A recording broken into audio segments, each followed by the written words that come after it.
channel is not Monica. With me here is not some teacher that will give you knowledge and so it can make improve your knowledge. So everybody, di video kali ini kita masih membahas tentang materi kelas 10 atau kelas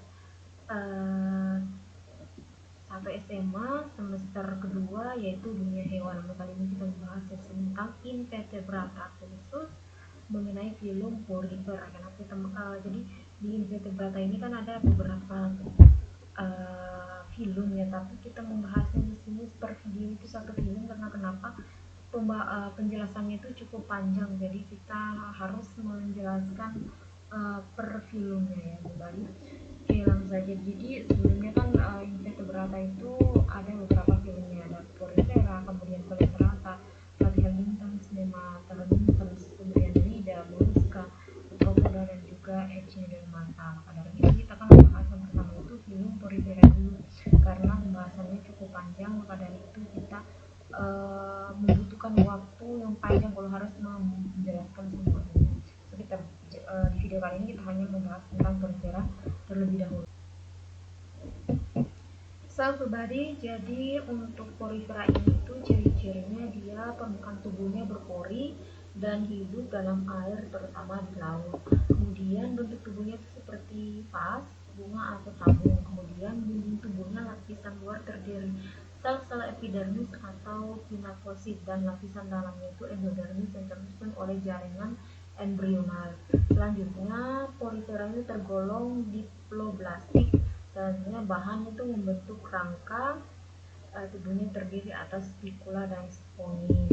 Kemudian bahan penyusun spikula dapat berupa zat kapur ataupun zat kersik atau siliar. Dan macam-macam pembentukan rangka tubuhnya itu merupakan salah satu dasar klasifikasi porifera ini. Jadi diklasifikasikan berdasarkan macam-macam dari pembentukan tubuhnya. Kemudian zat makan masuk umumnya, zat makannya itu karena dia tidak memiliki suatu sistem pencernaan yang sempurna, maka zat makannya masuk melalui pori di seluruh ostium bagian tubuhnya. Kemudian ini merupakan contoh-contoh yang bisa dilihat di sini, dan mengenai spesies-spesiesnya nanti kita akan jelaskan di screen selanjutnya. Oke, lanjut, kita di sini melihat dulu reproduksinya. Jadi porifera ini bersifat hemaprodit, monosit, di mana menghasilkan spermatozoid dan ameboid menghasilkan ovum. Jadi reproduksinya itu secara seksual dan aseksual. Secara seksual, spermatozoid membuahi ovum akan membentuk zigot yang dapat berkembang menjadi embrio. Embrio akan keluar dari induk dari ovulum, kemudian melekat di suatu tempat menjadi individu baru. Sementara untuk seksual itu dilakukan pembentukan tunas eksternal atau tunas internal, atau yang sering dikenal dengan gemula. Oke, ini merupakan reproduksi dari porifera itu. Namun sebelum saya menjelaskan, saya ingin sedikit menjelaskan pengetahuan lain ya tentang si porifera ini, di mana porifera ini itu ia sistem reproduksinya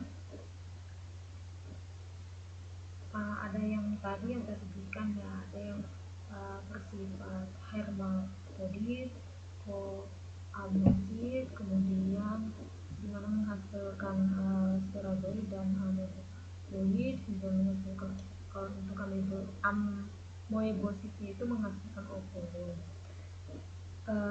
Jika spermatozoid membuahi ovum, akan membentuk zigot yang dapat berkembang menjadi embrio.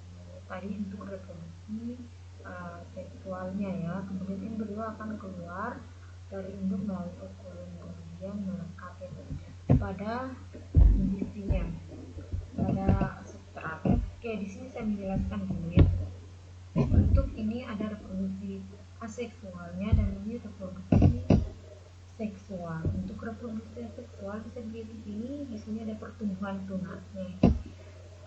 Mana tunas ini nanti akan lepas, kemudian akan menemui substrat. Jika substratnya itu sesuai atau comfortable dengan untuk pertumbuhan dari tunas ini, maka ia akan membentuk suatu tunas dewasa seperti itu. Kemudian untuk aseksualnya ini yang sudah dijelaskan ya. Jadi ketika sel telur bertemu dengan sel sperma, jadi pelepasan di antara dua polivera ini, dua tubuh ini yang menghasilkan sel sperma tadi dan juga yang menghasilkan sel telur. Ketika mereka bertemu maka akan terjadi yang namanya fertilisasi. Selanjutnya dari fertilisasi ini akan membentuk yang namanya embrio. Selanjutnya embrio akan membentuk plankton akilatula larva. Kemudian si larva tadi akan mencari tempat substrat yang baik untuk pertumbuhan hingga biasa menempel dan membentuklah suatu spons baru seperti itu terbalik. Oke, tadi kan menjelaskan bahwasanya ostium itu dihubungkan ke spoil oleh suatu saluran. Ada 3 tipe saluran air pada spons itu. Ada pertama ada tipe ascoid, kemudian ada tipe myconoid dan juga ada tipe leucoid atau pragon. Jadi oosit ini apa? Seperti yang saya jelaskan tadi, oosit ini merupakan suatu pori ya, pori di mana di sana selain berfungsi sebagai sirkulasinya juga berfungsi sebagai sistem pencernaan dari jenis porifera ini. Jadi untuk tipe ascoid itu umumnya ostium berhubungan ke spons oleh saluran lurus. Kemudian tipe sikonoid itu ostiumnya dihubungkan ke spons oleh saluran yang bercabang-cabang. Kemudian tipe leucoid atau pragon itu ostiumnya dihubungkan oleh saluran bercabang-cabang ke suatu organ yang tidak berhubungan langsung dengan spons itu sendiri. Oke, di baris selanjutnya di sini ada beberapa kelas dari porifera yang terdiri atas 3 kelas. Ada kelas calcarea, kemudian kelas hexapinedia dan kelas demosponia. Bisa dilihat contohnya di sini, di mana kelas calcarea contohnya itu adalah Graphia sp. Bisa dilihat ya, dari bentuknya sangat cantik, sponsnya sangat cantik dengan warna pink dan perpaduan antara pink dan juga warna kuning, orange seperti itu ya. Jadi untuk calcarea ini spirulanya tersusun dari zat kapur atau kalsium. Untuk tipe saluran airnya itu asconoid seperti yang saya jelaskan tadi. Asconoid itu merupakan tipe saluran yang ostikulumnya dihubungkan ke spongozoid oleh saluran lurus. Kemudian berikutnya ada kelas hexapineida. Tadi di sini contohnya itu Perenema sp. Jadi hexapineida ini spirulanya tersusun dari silikat karstik. Tipe saluran airnya itu adalah sifon atau sikonoid, di mana sikonoid tadi itu seperti yang dijelaskan bahwa ostiumnya itu dihubungkan ke spons oleh saluran yang bercabang-cabang. Jadi di dalam tubuhnya adalah saluran yang bercabang yang menghubungkan ostiumnya. Selanjutnya ada kelas damosponia.